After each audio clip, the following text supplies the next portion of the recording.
오늘 영상에서 소개해드릴 장애영유아 보육교사는 현직에서 일하고 계시는 보육교사 선생님들, 심지어 어린이집 원장님들도 많이 취득하시는 자격증입니다. 장애영유아 보육교사 자격증을 소지하고 계신 분들이라면 추가수당으로 최대 30만원까지 받아보실 수가 있는데, 이제는 추가수당의 문제가 아닌 유보통합 때문에 장애영유아 보육교사를 취득하고 계시답니다. 오늘 영상에서는 유보통합이 장애영유아 보육교사랑 대체 무슨 상관이 있는지, 이걸 도대체 왜 취득해야 하는지를 소개해보도록 할 테니 궁금하시다면 영상 시청 끝까지 부탁드립니다.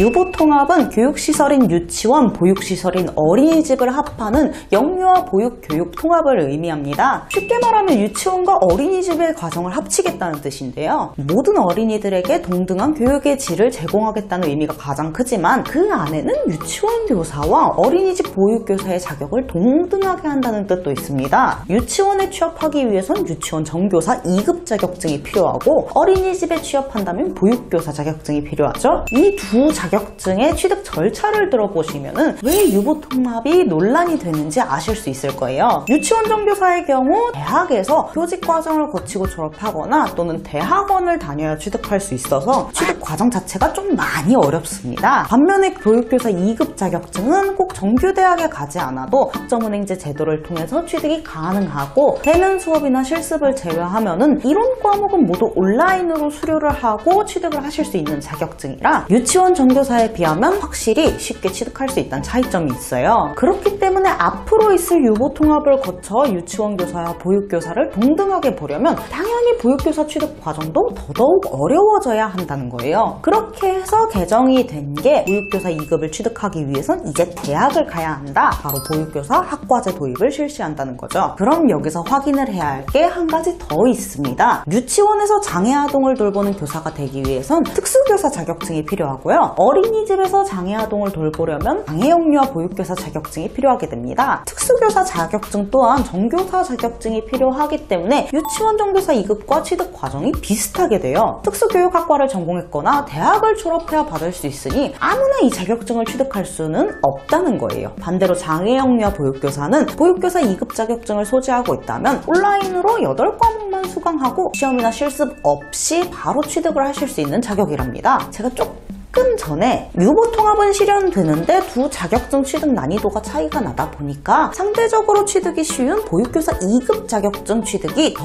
어려워질 거라고 말씀드렸죠? 앞서 말한 유보통합 내용과 비슷한 흐름으로 봤을 때 과연 장애영유아 보육교사 자격증은 아무런 변경 없이 온라인 강의만 듣고 취득하는 이 쉬운 방법이 바뀌지 않을까요? 물론 보육협회 측에서 아직까지 발표된 것은 없는 상황이지만 이런 얘기들이 계속해서 나오고 있고, 현직 보육교사, 심지어 어린이집 원장님들 사이에서는 이미 장애영유아 보육교사 자격이 더더욱 어려워질 거라고 예상하고 계시더라고요. 그렇기 때문에 앞으로 더 어려워지기 전에 취득해두시고 스펙을 올려두는 방향으로 추천을 드리고 싶습니다. 여기까지 알아봤다면 이제 장애영유아 보육교사를 어떻게 취득하는지도 알아보셔야겠죠? 내가 현직 보육교사라면 당연히 2급 자격증은 가지고 계실 거고, 특수재활 관련 8과목만 수강하시면 시험과 실습 없이 그냥 취득하실 수가 있답니다. 내가 보육교사 2급이 없는 상황이라면 대학을 가야 하는 학과제 도입 전에 학점은행제를 이용하여 서둘러 시작하시고 보육교사 2급과 장애영유아 보육교사를 한 번에 취득할 수 있게 계획을 세워서 준비해 주시면 되시고요. 이때 들어줘야 하는 특수재활 8과목은 대학이나 또는 학점은행제 입학을 언제 했는지 따라서 과목 종류가 조금씩 달라지게 됩니다. 기준은 2012년도 8월 4일 전후로 나뉘어지고요. 이때 내가 대학이나 학점은행제에서 특수재활에 해당하는 과목을 수강한 적이 있다면 들었던 과목을 제외하고 나머지만 수강을 해주시면 되십니다. 사람마다 조금씩 다르겠지만 12년도 8월 4일 이전에 강의를 들으셨던 분들은